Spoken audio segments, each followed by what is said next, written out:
Bonjour et bienvenue dans Le Monde Devant Soi, le podcast d'actualité internationale de Slate.fr.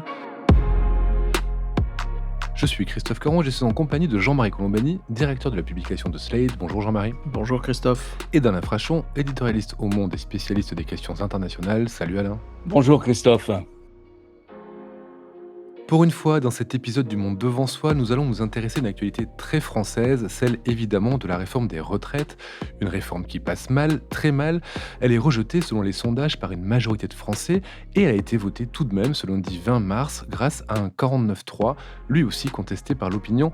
C'est en tout cas ce qu'en disent les sondages. L'exécutif a donc gagné, mais à quel prix? Celui de la colère de la rue, de l'affaiblissement du gouvernement et d'une baisse vertigineuse de la popularité d'Emmanuel Macron. Seulement 28% de satisfaits, un score bas, très bas, au plus bas même depuis la fin de la crise des Gilets jaunes. Et les paroles du président, que ce soit dans ses adresses à sa majorité ou au JT de 13h ce mercredi 23 mars, ne semblent pas apaiser les tensions.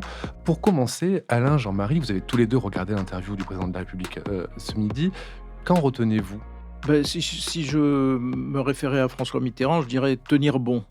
Il est dans une position où il s'agit de tenir bon, c'est-à-dire la réforme a été votée, donc on la maintient, on attend le verdict du Conseil constitutionnel pour la promulguer et pour l'appliquer. Par ailleurs, c'est accompagné d'un certain nombre de gestes Excusez-moi, le d'ouverture. Conseil constitutionnel donnera son avis pas avant la Alors le promulgation. Conseil constitutionnel précède la promulgation et le président de la République ne peut pas promulguer tant que la décision du Conseil constitutionnel n'est pas connue.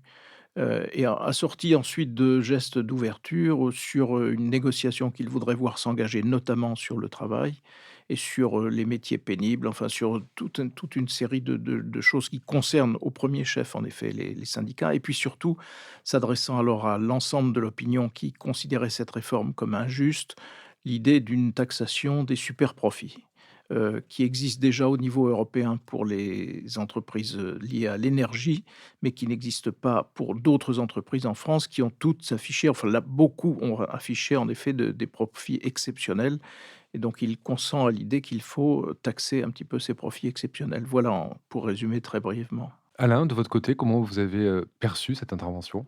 Alors je ferai deux remarques. Une pour suivre immédiatement, ce que vient de dire Jean-Marie, c'est lorsqu'une entreprise fait des profits qui sortent de l'habitude, qui sont liés à des facteurs qui ne tiennent pas particulièrement ou spécifiquement au succès de l'entreprise, on lui interdit de racheter ses actions. Alors ça, c'est une pratique que Joe Biden a instituée. Si une entreprise américaine reçoit des fonds parce qu'elle se conforme au plan de lutte contre le réchauffement climatique, ou bien parce qu'elle se concentre sur un des secteurs, les semi-conducteurs, pour ne pas le citer, que les États-Unis veulent mettre en pointe, alors cette entreprise, recevant des fonds de l'État, donc du contribuable, d'une manière ou d'une autre, elle n'a pas le droit de racheter ses actions. Parce que racheter ses actions, ça veut dire en faire monter le cours et privilégier les actionnaires, le rendement immédiat, le dividende l'année prochaine au long terme. Alors ça, c'est une pratique américaine, ça m'a frappé. La seconde remarque que je ferai, c'est que j'entendais le chef de l'exécutif, j'entendais le patron du gouvernement expliquer sa réforme, expliquer les difficultés qu'elle rencontre,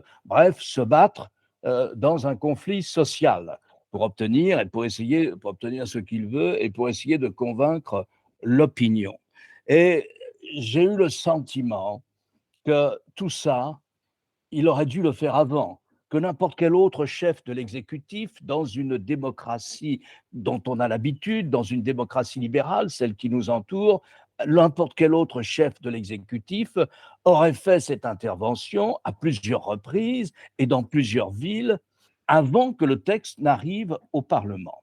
Et c'est là où j'ai eu le sentiment que cette dualité de l'exécutif en France ne correspond plus à ce qu'attendent les gens dans une démocratie libérale, à ce qu'attendent beaucoup de citoyens dans une démocratie libérale. Je n'ai pas compris que le chef de l'État fasse la défense de ce texte après ce qui s'est passé au Parlement et non pas avant. On va revenir, à travers la lecture de cette histoire par la presse internationale sur, justement, la dualité de l'exécutif. Mais là, vous me parlez beaucoup de fond, hein. Vous me parlez des annonces qui ont été faites sur la taxe des super profits ou en tout cas ce qui y ressemble. Mais Là, c'est pas ce qu'attendaient, à mon avis, les Français qui étaient devant leur télé à 13h. On voit qu'il y a une colère quand même qui est assez importante, une opinion qui est vent debout contre la réforme et contre l'utilisation du 49.3. On sent une colère dans les rues de Paris et de grandes villes de province depuis maintenant, plusieurs jours. On sent qu'il y a une tension assez importante et qui n'est pas uniquement le fait, des seuls opposants traditionnels à Emmanuel Macron. On sent qu'il y a une exaspération et est-ce que là, il leur a répondu sur la forme? Est-ce que vous pensez que ces gens-là, qui attendaient, un geste d'apaisement, une ouverture à leur endroit de la part du président, est-ce que vous pensez qu'ils l'ont eu? Ou est-ce que vous ne pensez pas plutôt qu'il n'a fait que parler à sa base, les électeurs plutôt, retraités, les électeurs traditionnels qu'il a, avec ce rappel, à l'ordre républicain, cette ouverture sur l'immigration, cette ouverture sur la loi travail? Est-ce qu'il n'a pas juste privilégié sa base pour se conforter, mais est-ce qu'il n'a pas oublié finalement de parler à ceux qui étaient les premiers à qui il devait parler? C'est très difficile d'évaluer, ce genre de discours dans ce type de situation parce que l'analyse de la situation elle-même est difficile à faire. Emmanuel Macron l'a concédé d'ailleurs. Il n'y a pas que le refus de la réforme des retraites en jeu. Il y a des refus multiformes qui touchent aussi bien au mal-être qui est consécutif à la remise en mouvement généralisée consécutive au Covid et notamment dans la relation des gens avec le travail, mais il y a aussi des situations qui appellent, des colères particulières ou des revendications particulières ou des déceptions particulières. Donc il y a tout ça qui se mêle et c'est très difficile d'apprécier la situation parce que, si on suit les médias et le climat à l'Assemblée nationale, on a l'impression qu'on est dans une situation insurrectionnelle, on a l'impression qu'on est au bord d'une violence généralisée, que tout le monde est suspendu à ce que ou tout le monde serait censé être suspendu à ce que peut dire le président de la République pour calmer les choses. C'est-à-dire calmer les choses au sens où les syndicats le demandent, c'est retirer la réforme. Donc il ne va pas retirer la réforme à ce stade, en tout cas. Et donc, or nous ne sommes pas en mai 68, peut-être pas encore. Nous ne sommes pas davantage dans un spasme historique, dont la France a le secret, mais qui pour le moment se limite à une protestation très encadrée, très responsable par les syndicats, des manifestations contre la réforme et puis des groupuscules qui interviennent la nuit notamment et notamment dans Paris, mais dans d'autres villes où là, permettez-moi à titre d'expérience de dire que je ne crois pas au caractère spontané de ces regroupements qui sont alors des regroupements faits pour casser, là, pour harceler les policiers, créer le désordre, pour incendier les poubelles, tout ce qu'on voudra, qui est du ultra classique. Il suffirait de confesser, Julien Dray pour lui demander comment, à son époque, il organisait la spontanéité d'un certain nombre de manifestations contre les gouvernements en place. On est peut-être dans une situation où la France insoumise, qui a une grande expérience de ce genre de situation, à laquelle elle aspire, eh bien, réussit à trouver des spontanéistes qui viennent, semer le désordre et créer l'ambiance que Jean-Luc Mélenchon cherche à créer. Comme ils l'ont créé à l'Assemblée nationale, ils cherchent maintenant à le créer dans la rue. Bon, donc prenons garde à tout cela et par ailleurs, une prise de parole solennelle présidentielle, c'est très dépendant de la situation telle qu'elle est. Quand nous sommes en mai 68, au plus fort de mai 68, le général de Gaulle prend la parole. Il prend la parole solennellement, et il ne se passe rien, mais rien de rien. Et donc s'il avait en face de lui, le général de Gaulle, le Philippe Martinez de l'époque, on lui dit, quel mépris vis-à-vis des Français. Comment peut-on, s'adresser ainsi au peuple français, ainsi de suite. 8 jours plus tard, le même de Gaulle reprend la parole et tout s'arrête. Parce qu'entre-temps, les stations-service avaient commencé de fermer, les Français avaient pris peur, les gens quittaient les villes, et donc la situation s'était renversée. Et ensuite, de Gaulle a pu dissoudre et gagner les élections comme jamais il ne les avait gagnées. Donc vraiment, l'appréciation du moment est une clé de l'efficacité de la parole présidentielle. Alors après, on peut dire il n'a pas été ceci, il n'a pas été cela. Les syndicats sont un peu dans des réactions pavloviennes d'ailleurs. Quand Philippe Martinez dit quel mépris, mais ils ont dit ça ils disent cela au lendemain de chaque manifestation à laquelle le pouvoir répond qu'il Martinez, va d'accord, continuer. mais Vous voyez? Berger Donc Berger de la bon, CFDT était alors quand même Berger, c'est un autre plus, sujet. Berger, modéré. Laurent Berger, c'est un autre sujet parce qu'il incarne en effet c'est saint Laurent Berger aujourd'hui et c'est le berger au sens propre du terme, c'est-à-dire que c'est lui qui conduit cette protestation, cette manifestation, qui en limite d'ailleurs qui la borne aussi, sans jeu de mots, parce qu'il ne veut pas que ça aille vers le blocage généralisé, il ne veut pas que ça aille vers la violence, bien sûr, c'est évident, mais c'était aussi évident de Philippe Martinez, hein, la CGT non plus ne veut pas de désordre de cette nature. Et Laurent Berger, ce qui est très étrange, c'est qu'il parle comme un politique. Et il parle en politique, il utilise des arguments qui sont les arguments des politiques. Par exemple, quand il dit du 49.3 que c'est antidémocratique, il fait de la politique. Et il a cessé de faire du syndicalisme. Mais il y a ceci de très particulier dans le conflit actuel, qui est que moi, je ne sais pas l'expliquer. Il y a une animosité terrible entre le président de la République et Laurent Berger. D'où vient-elle cette animosité? D'où vient cette hargne dont fait preuve Laurent Berger dans ses prises de parole? Alors même que c'est quelqu'un qui non seulement réfléchit, mais était l'auteur d'une proposition de réforme du système des retraites, du système lui-même. Donc ça, j'allais dire, c'est un problème dans le problème général. Mais pour apprécier la prestation présidentielle de mercredi à l'heure du déjeuner, encore une fois, tout dépend de l'appréciation qu'on a de la situation ou de la façon dont elle peut évoluer. Sur le moment, aujourd'hui, au stade où nous en sommes, bien sûr, c'est un message qui ne peut pas passer parce que nous sommes à la veille d'une manifestation où les gens vont défiler en masse, vont se mobiliser probablement en masse pour dire qu'ils ne veulent pas, ils confirment qu'ils ne veulent pas de cette réforme. Et le président dit, elle a été votée, je serai amené à l'appliquer. Donc forcément, ça ne peut pas fonctionner pour le moment. Donc il faut attendre que les événements se déroulent, que la crise se développe pour savoir soit si cette crise prend de l'ampleur et devient un mouvement original, différent, insaisissable, qui sera comparé ici à mai 68, là à d'autres mouvements, ou bien si au contraire, les gens, on considère que les choses ayant été dites, la réforme ayant été votée, si le Conseil constitutionnel la valide et qu'elle peut être appliquée, elle sera appliquée et on passera à autre chose. D'autant que je suis persuadé que dans la tête des Français aujourd'hui, il y a moins l'idée de la réforme et le refus de la réforme des retraites que l'angoisse liée à l'inflation, que l'angoisse liée au fait qu'on a le sentiment que les services publics se délitent, que la santé est en péril, que l'éducation est tout autant en péril, que on est assailli de menaces de toutes parts et tout cela, on a le sentiment d'être sans doute insuffisamment protégé et que ça nourrit beaucoup plus le terreau de la protestation que, le refus de la réforme des retraites elle-même, qui est une tradition. Toutes les réformes des retraites ont été accompagnées de mouvements de protestation et pour le moment, nous n'en sommes qu'à 7 journées quand contre Nicolas Sarkozy et François Fillon, il y avait eu 14 journées et 14 journées importantes avec à chaque fois, 1 000 000, plus d'1 million de personnes dans les rues en France. Donc, voilà, on ne peut pas trancher cette question pour le moment. Il y a un élément qui a beaucoup fait, réagir sur les réseaux sociaux, entre autres, c'est la comparaison que le président a établie entre le mouvement social actuel et les débordements dont vous avez fait part, Jean-Marie. Donc entre ces mouvements et ces débordements et les événements du Capitole, on se rappelle de l'invasion du Capitole par les partisans de Trump et ceux de du début d'année de Brasilia où à chaque fois c'était l'extrême droite qui envahissait les lieux de pouvoir, démocratiques. Très franchement, Alain, pour vous, est-ce que c'était une comparaison valable, quand il l'a fait et quand il parle aussi de factieux et de factions, quand il évoque les opposants, en tout cas ceux qui manifestent le soir dans les rues de Paris?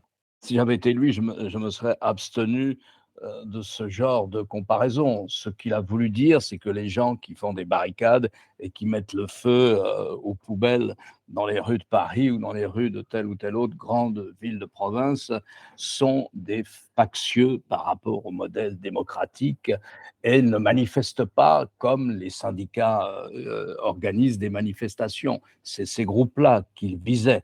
Bon, c'était une cible facile et j'allais dire d'une certaine manière de bonne guerre. Évidemment, ça n'a strictement rien à voir avec ce qui s'est passé le 6 janvier aux États-Unis. Ça n'a strictement rien à voir et non plus avec ce qui s'est passé à Brasilia. Mais ce qu'il voulait qualifié, c'était la violence de rue. Bon, est-ce qu'il a eu un mot heureux en les comparant avec ces 2 événements? Je ne crois pas. Heu, non, je ne crois pas. En général, il vaut mieux, s'abstenir de ce type de comparaison parce que chaque situation a sa singularité.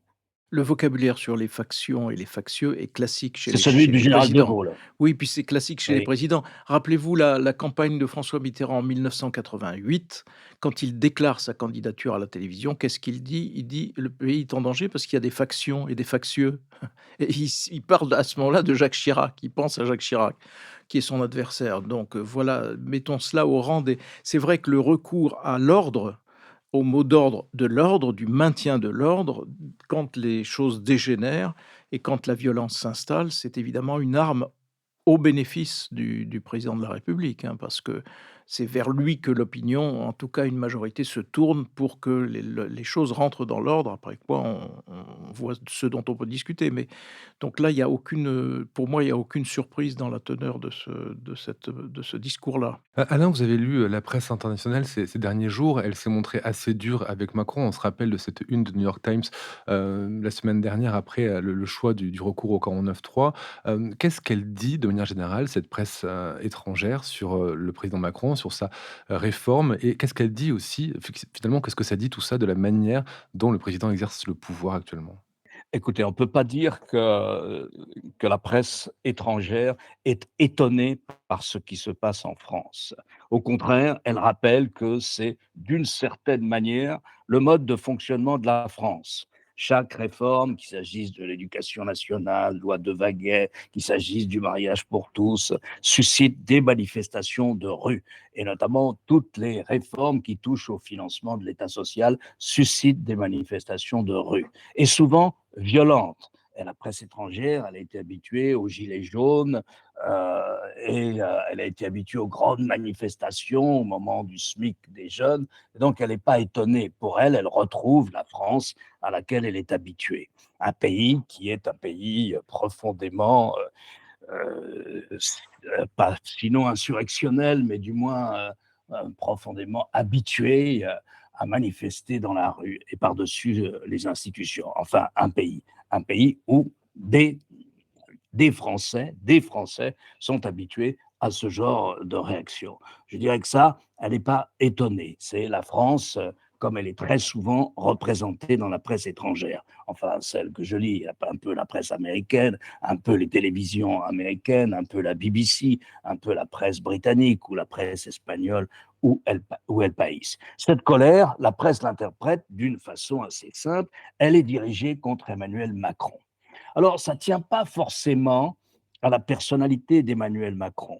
Ça tient au fait que la presse étrangère, la plupart du temps, si vous mettez de côté la presse américaine, mais la plupart du temps, elle est celle, pour ce qui concerne nos voisins, elle est celle de pays dont le régime politique est un régime parlementaire classique, où le chef de l'exécutif est responsable devant le Parlement.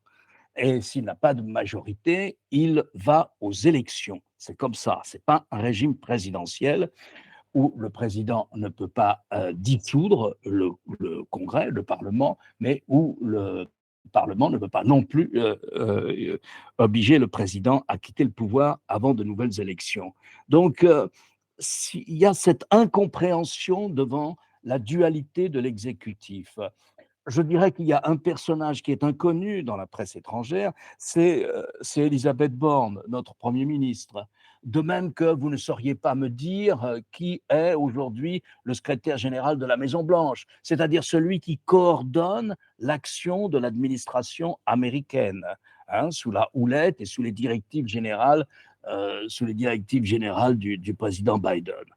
Moi, j'ai ce sentiment-là, c'est qu'elle s'interroge, elle ne comprend pas nos institutions et elle considère que c'est un échec politique pour le président Macron. Je vais vous citer par exemple un courrier des lecteurs du Financial Times. Alors voilà, un ancien membre de la Chambre des communes, du Parti libéral-démocrate, donc plutôt sympathisant de la tendance que représente le président Macron, et qui dit au fond, quand il aura quitté le pouvoir, un jour, dans 3 ans, vous verrez, on le regrettera.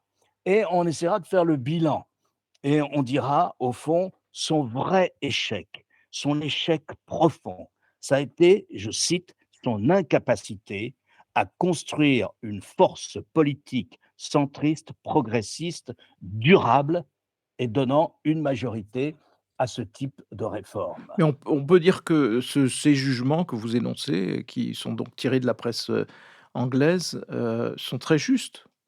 En effet, dans le pays aujourd'hui, il y a un rejet du président de la République, et une bonne partie des manifestants, au fond, se préoccupent moins de la réforme des retraites que de montrer qu'ils sont en désaccord ou qu'ils ne veulent plus voir ou qu'ils ne supportent plus ou qu'ils veulent se débarrasser de Emmanuel Macron. Ça, c'est patent. Et sur l'échec politique d'Emmanuel Macron, oui, parce qu'il est dans une aventure personnelle et qu'il n'a jamais construit quelque chose qui puisse ressembler à un parti politique et qui garantissent l'avenir d'une famille d'esprit, si tant est il représente ou il puisse représenter une famille d'esprit. Donc, il est toujours dans une aventure personnelle, plus il a un mode de, comment dire, d'expression, qui est un mode d'expression qui appartient, j'allais dire, plutôt à la technocratie qu'à un tribun. Et donc, c'est ce qui fait d'ailleurs le succès d'un Jean-Luc Mélenchon, c'est sa façon dont il peut s'adresser aux uns et aux autres. Et ce qui fait une partie de l'échec d'Emmanuel Macron, c'est aussi sa façon dont il s'exprime ou s'il s'exprime mal ou de façon un peu trop compliquée C'est quand même un problème d'avoir un vis-à-vis président des qui ne sait pas oui, parler enfin, à qui ses sait pas électeurs ou à parler, en son tout cas peuple. qui a voilà, cela dit, il a été élu et réélu, Il a hein, été oui, mais donc il on faut sait bien pas comment il a oublier. été élu et Oui, réélu, mais il a Jean-Marie, il a été été élu élu. et réélu. Donc moi, il y a aussi ça, il faut quand même le rappeler parce qu'on est tellement dans la Vous parliez du moment dans tout à l'heure dans le et discours. logiquement d'ailleurs dans la critique, mais en même temps, il faut reconnaître que ça, ce sont 2 exploits successifs qui ne sont pas prêts d'être renouvelés d'ailleurs. Donc, soyons quand même un peu plus modestes par rapport à cela. Mais je voulais enchaîner sur cette histoire d'hostilité à Emmanuel Macron, parce que ce qui s'est passé à l'Assemblée nationale, où en effet il est totalement anormal que, après le travail d'une commission mixte paritaire et donc devant un texte qui est davantage l'émanation du Sénat républicain que de la majorité des partis qui soutiennent Emmanuel Macron, il y a eu une défection d'une partie des élus des républicains. Et cette défection, elle montre une chose. Jusqu'à présent, vous aviez, y compris dans les rangs des parlementaires, l'idée d'un front anti-Le Pen, d'un front républicain anti-Le Pen. Ce front a disparu au profit d'un front anti-Macron. Et ce front anti-Macron est tel qu'il s'est nourri aussi de voix du Parti républicain qui, normalement, aurait dû être, axé sur le refus, si j'en crois les pères fondateurs, hein, si j'en crois aussi bien ce que fut l'attitude de Jacques Chirac que celle de Nicolas Sarkozy, il n'y avait pas de discussion là-dessus. Nous n'avons plus de front républicain, nous avons maintenant un front anti-Macron et ça, c'est une des leçons de l'épisode et notamment une des leçons du vote qui a failli conduire à une motion de censure, au tout début de la semaine et ça, il faut vraiment l'inscrire parce que c'est une conséquence de longue portée qui vient de s'ouvrir là. Je reviens quand même sur le savoir-faire et le savoir-être. Nul doute que, Macron a le savoir-faire technocratique. Il a encore montré qu'il n'avait pas le savoir-être. Oh, quand on regarde son bilan quand même en matière de chômage, en matière d'indicateurs économiques, il est bon, mais ça, j'ai l'impression que plus personne ne peut l'entendre. En tout cas, pour l'instant, ce n'est plus audible. Est-ce qu'il n'est pas quand Non. même en train de ruiner lui-même, c'est tous ses efforts entrepris Oui, mais depuis maintenant 6 ans? en même temps, en même temps, il faut aussi considérer que voilà, l'opinion aussi, les Français aussi ont leur part dans cette, parce que c'est vrai que systématiquement, à chaque fois que vient une réforme des retraites, par exemple, il y a une protestation qui se déclenche et qui est massive et il y a toujours un refus préalable de la réforme il faut certainement ne pas y toucher. Ou alors on adhère à des mots d'ordre qui sont proprement hallucinants, notamment le retour à la retraite à 60 ans. Alors la retraite à 60 ans pour un certain nombre de catégories, ça peut tout à fait s'entendre et s'organiser, et d'ailleurs ça l'est. Dans la plus récente réforme, celle de François Hollande de 2013, il y a des catégories qui restent, à retraite à 60 ans, voire même avant. Mais pour le généraliser, c'est absurde et de ce point de vue-là, Emmanuel Macron a donné un chiffre, mais sans trop y insister, alors que c'est la clé de tout. Il a dit, quand, je suis rentré dans la vie active, il y avait 10 millions de retraités. Aujourd'hui, il y en a 17 millions. En 2030, il y en aura 20 millions. On passe pas impunément de 10 millions de retraités à 20 millions de retraités quand ce sont les actifs qui payent ces retraités. Et donc il faut bien que c'est les voilà, que le système, si on on veut que le système perdure, il faut bien toucher à quelque chose, que ce soit l'âge, les trimestres ou bien les cotisations les prestations retraite que l'on baisse. Mais il n'est pas question pour un gouvernement de les baisser, ou alors si on les baisse, nous voilà promis au destin de la Grèce qui avait baissé les retraites de 25. Donc et là, c'est pas très responsable de la part d'un certain nombre y compris de la part d'un certain nombre de syndicats, de prôner un retour à ce qui était l'arme de François Mitterrand en 1981, mais depuis, la démographie a considérablement évolué. La démographie a évolué et d'ailleurs, il en a parlé de ça, le président, lors de son interview. Alain, il a montré une infographie du Parisien où il comparait l'âge de départ à la retraite en France versus le reste du monde. Est-ce que cette comparaison est faisable dans le sens où, finalement, les systèmes français et les systèmes, d'autres pays sont quand même très différents? Nous, on est dans un système par répartition, dans son intégralité. Voilà, il faudrait ne comparer, le système français qu'aux pays qui pratiquent comme nous, de manière majoritaire, un seul type de retraite, c'est-à-dire par répartition. Et là où c'est compliqué, c'est que on confond souvent, ce type de retraite, si vous voulez, à une manière de service public. Or, c'est pas un service public. Ce n'est pas aux contribuables, dans une retraite par répartition, à financer les retraites. C'est plus proche d'un système d'assurance. C'est une manière d'assurance, c'est-à-dire les actifs cotisent pour les gens qui sont à la retraite et pour ceux qui vont être à la retraite. Et c'est pas aux contribuables qu'on s'adresse. En principe, c'est pas de l'argent public.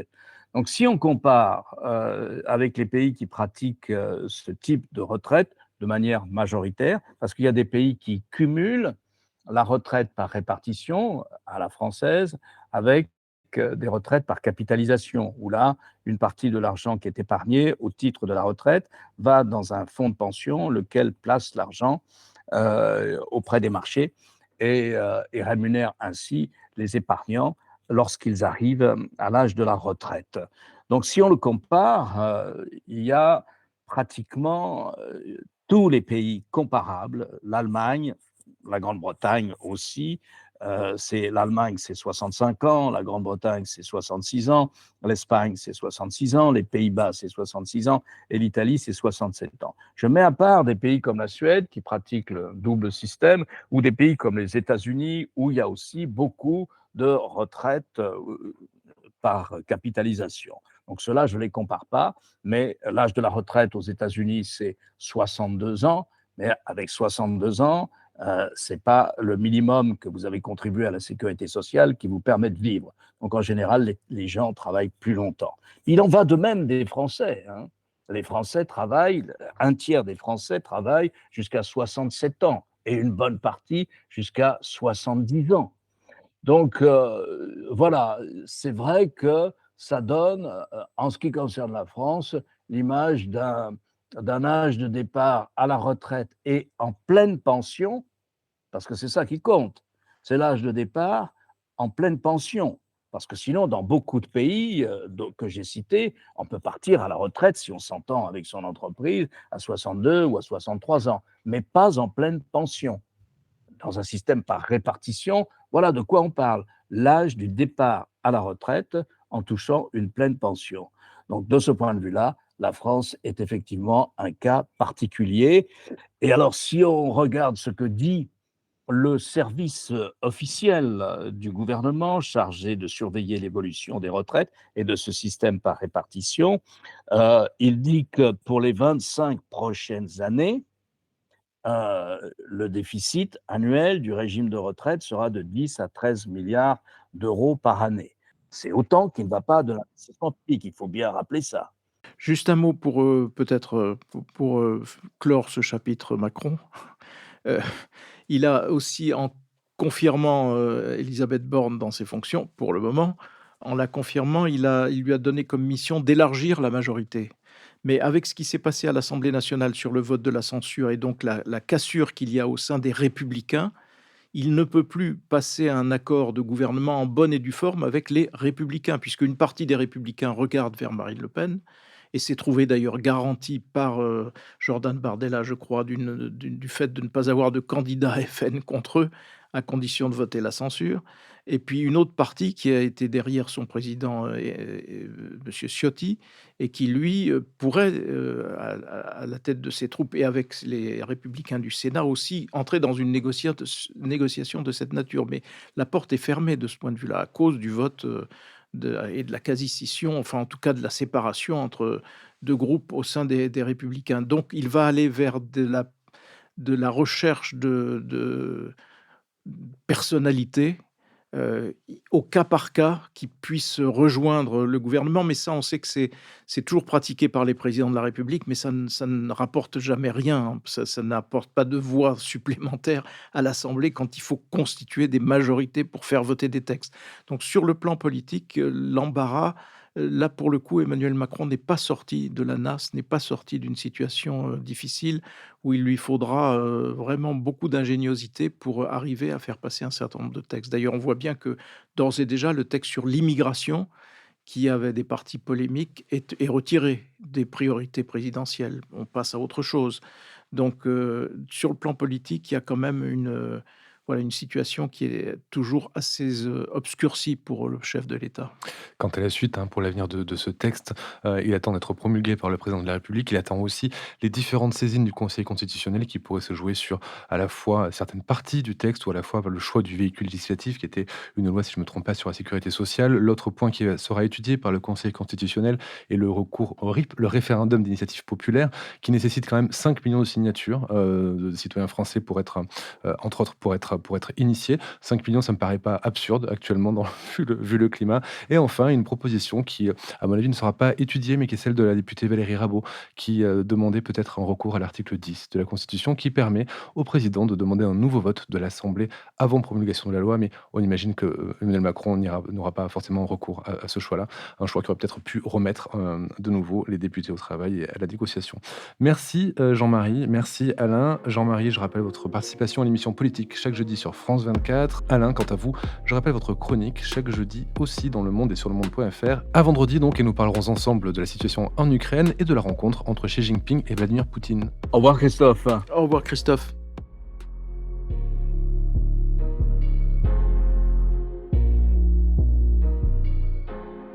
Retrouvez Le Monde devant soi chaque vendredi sur slate.fr ou votre plateforme de podcast préférée.